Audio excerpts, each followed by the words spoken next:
እጃችሁን የምታጣምሩበት መንገድ ስለ ፐርሰናሊቲያችሁ ይናገራል። እናንተ እጃችሁን የምታጣምሩት እንዴት ነው?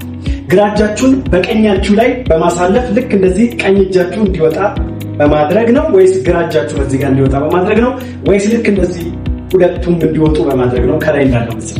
ይህ ደግሞ ስለናንተ በጣም ድብቅ ነገር ይናገራል።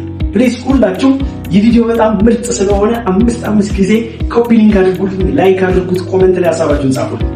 እሺ እጃችሁን የምታጣምሩት ግራ እጃችሁን በቀኝ እጃችሁ ላይ አጣምራችሁ ወይም እዚህ ቁጥር 1 ላይ እንደምታዩት ወይም እንደዚህ ከሆነ እዚህ ጋር የሚታየው ቀኝ እጃችሁ ከሆነ ያ ማለት እናንተ የቀኝ የአእምሮአችሁ ክፍል በጣም የዳበረ ራይት ማይንድድ የምትባሉ ያም ማለት ከፍተኛ የፈጠራ የአርት ችሎታ ያላችሁ ተፈጥሯዊ ችሎታችሁ በጣም ከፍተኛ የሆነ በዛው ልክ ደግሞ ስሜታዊ የምትባሉ ወይም በኔጌቲቭ ሳይሆን ስሜት በደንብ ደመቅ ያለበት ህይወት ያላችሁ ተኛ ደግሞ መንፈሳዊ ዝንባሌ ያላችሁ ከሌሎች በጣም በተሻለ መንፈሳዊ ነገሮች በጣም የሚያስደስታችሁ እንዲሁም በቀላሉ የሌሎችን ስሜት የምትረዱ ሐሳባቸው ቶሎ የሚገባችሁ ሳይነግሯችሁ እንኳን ቶሎ የምትረዱ አይነት ሰዎች ስትሆኑ ውሳኔን በተመለከተ ብዙ ጊዜ ልባችሁን ነው የምትከተሉት። ልባችሁ ወደ መራችሁ አዘንብላችሁ ትንሽ ስሜት ያየለበትና ፍጥነት የተሞላበትን ውሳኔ የምታደርጉ ልባችሁን ውስጣችሁን የምታምኑ ነገሮች ጫን ብለው ብቻ ሲመጡ ትንሽ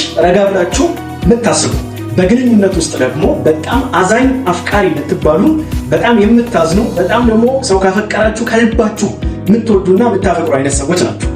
ነገር ግን እጃችሁ የምታጣምሩ ቀኝ እጃችሁን በግራ እጃችሁ ላይ በማስተላለፍ ወይም እንደዚህ በምታጣምሩበት ጊዜ የሚታየው ይሄኛው ግራ እጃችሁ ከሆነ በእኔ ማለት ነው።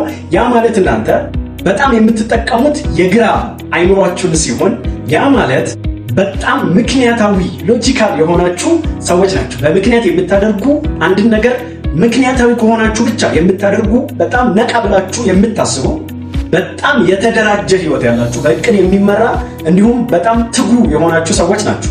ውሳኔን በተመለከተ በጣም በእርጋታ የምትወስኑ ስሜት ጣልቃ እንዲገባ የማትፈቅዱ ከስሜት ጋር ጠበኛ የሆናችሁ ስሜት እንዳይረብሻችሁና የማይሆንን ውሳኔ እንዳትወስኑ በጣም ጥንቃቄ የምታደርጉ ስራ በተመለከተ በጣም የሚሳካላችሁ የሚቀናላችሁ ስራ የምትወዱ አይነት ሰዎች ስትሆኑ ሌሎች ሰዎች በመረዳታችሁ በእርጋታችሁ በጣም የሚያደንቋችሁ በቀላሉ ደግሞ የማትታለሉ ምክንያቱም የማሰብ አቅማችሁ ከፍተኛ ስለሆነ የተረጋጋችሁና ስራን በተመለከተ ሞር ከጥብቅና ጋር ከባንክ ሰራተኛነት ጋር ከሳይንስ ጋር የተያዙ ነገሮች የሚያስደስታችሁ አይነት ሰዎች ናቸው። ነገር ግን እጃችሁ የምታጣምሩት ልክ እንደዚህ ሁለቱም በሚታዩበት ሁኔታ ከሆነ ያ ማለት እናንተ በጣም በራስ መተማመናችሁ ከፍተኛ የሆነ ሁለቱንም የአእምሯችሁን ክፍል ቀኙንም ግራውንም በባላንስ መምራት የምትችሉ ሐሳብን ከስሜት ጋር አጣምራችሁ የመሄድ ልዩ ችሎታ ያላችሁ ጥርት ያለ ሐሳብና ውሳኔ ያላችሁ ስትሆኑ ለውሳኔ ማትቸገሩ ናችሁ።